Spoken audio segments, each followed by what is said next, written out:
Hello guys, welcome to my channel. Guys, सोमवार के व्रत तो बहुत से लोग रखते हैं, लेकिन इस व्रत की शुरुआत कैसे हुई थी, क्या कहानी है सोमवार के व्रत के पीछे, ये शायद सभी लोग नहीं जानते होंगे। तो आज की इस वीडियो में हम आपको सोमवार के व्रत की कहानी बताने जा रहे हैं। तो चलिए शुरू करते हैं कहानी। एक रईस साहूकार भगवान शिव का परम भक्त हुआ करता था। उसके पास दुनिया की हर कीमती चीज थी, लेकिन फिर भी एक बहुत बड़ी कमी थी। वो कमी थी औलाद की। जी हाँ, साहूकार की कोई औलाद नहीं थी। अपनी इस इच्छा को पूरी करने के लिए वह भगवान शिव की भक्ति भाव से पूजा करता था। उसकी अनन्य श्रद्धा को देखकर एक दिन देवी पार्वती ने महादेव से कहा, हे नाथ, साहूकार आपका परम भक्त है, आप इसकी इच्छा पूरी क्यों नहीं कर देते। शिव जी बोले कि देवी, इस साहूकार की कोई संतान नहीं है, ना पुत्र ना पुत्री। माता पार्वती ने कहा कि प्रभु, आपके लिए तो सब संभव है, इसे संतान का वरदान दे दीजिए। तब शिव जी ने कहा कि देवी, इस साहूकार के भाग्य में संतान का सुख ही नहीं है।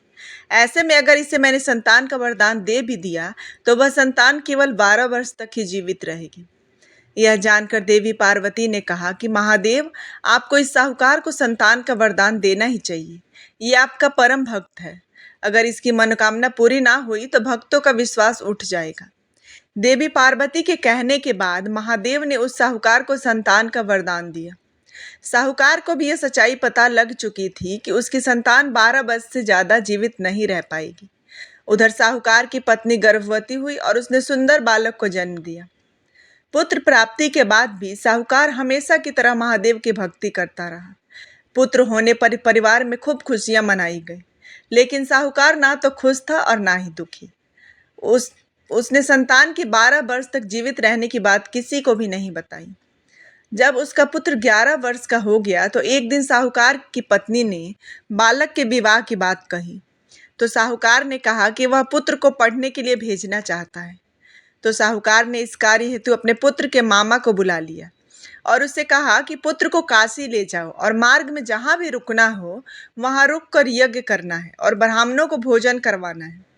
तभी एक जगह उन्होंने देखा कि किसी राजकुमारी का विवाह होने की तैयारी चल रही थी और जिससे उस राजकुमारी का विवाह होना था वह एक आंख से अंधा था। तो राजा की नज़र जब साहूकार के बेटे पर पड़ी तो राजा ने सोचा कि यह बालक अति सुंदर दिखता है, तो इस बालक का ही सबको दिखाने के लिए अपनी पुत्री से विवाह करवा दिया जाए और विदाई के समय पुत्री को उस राजकुमार के साथ विदा कर दिया जाए। तो राजा ने बालक के मामा से उन दोनों के विवाह की बात कही और वो राजी हो गए, क्योंकि बदले में राजा उन्हें बहुत सारा धन भी दे रहा था। इसके बाद साहूकार के पुत्र का राजकुमारी से विवाह संपन्न हो गया।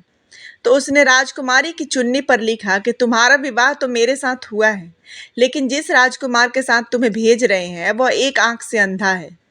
इसके बाद बालक अपने मामा के साथ काशी चला गया और जब राजकुमारी ने अपनी चुन्नी पर सब लिखा हुआ देखा तो उसने राजकुमार के साथ जाने से इनकार कर दिया। तो राजा भी जबरदस्ती नहीं कर सका और बारात वापस चली गई। वहीं बालक के मामा एक जगह यज्ञ करवा रहे थे। मामा ने देखा कि बालक अभी तक सोकर उठा नहीं था। तो मामा ने देखा कि बालक के प्राण निकल चुके हैं। वह बहुत दुखी हो गया, लेकिन सोचा कि अभी सबको यह पता चल गया तो ब्राह्मण इसे अपशकुन मानकर जा सकते हैं और यज्ञ अधूरा रह जाएगा। जैसे ही यज्ञ पूरा हुआ तो मामा दुख में आकर रोने लग गया। उसी समय देवी पार्वती ने कहा कि हे प्रभु, इसे जीवित कर दीजिए, नहीं तो इसके माता पिता यह दुख झेल नहीं पाएंगे और अपने प्राण त्याग देंगे। शिव जी ने कहा कि देवी, मैंने बताया ही था कि इसकी आयु इतनी ही थी, यह होना तो निश्चित ही था। लेकिन देवी पार्वती के बार बार कहने पर भोलेनाथ ने उस बालक को जीवित कर दिया। वह बालक ओम नमः शिवाय का जाप करते हुए जीवित हो गया और उसने महादेव को धन्यवाद दिया। अब बालक वापस अपने घर आना चाहता था, तो आते समय रास्ते में उसे राजकुमारी मिली और बालक को देखकर राजा भी प्रसन्न हो गया।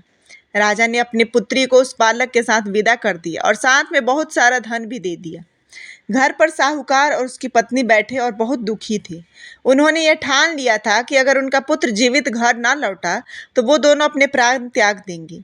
तभी बालक उस राजकुमारी के साथ अपने मामा के साथ घर लौटा। साहूकार और उसकी पत्नी की खुशियों का कोई ठिकाना ही ना रहा। मामा ने सारी बात उन्हें बताई और दोनों ने अपने बेटे बहू का अच्छे से स्वागत किया। पहली बार साहूकार को अपने पुत्र को लेकर खुशी हुई थी।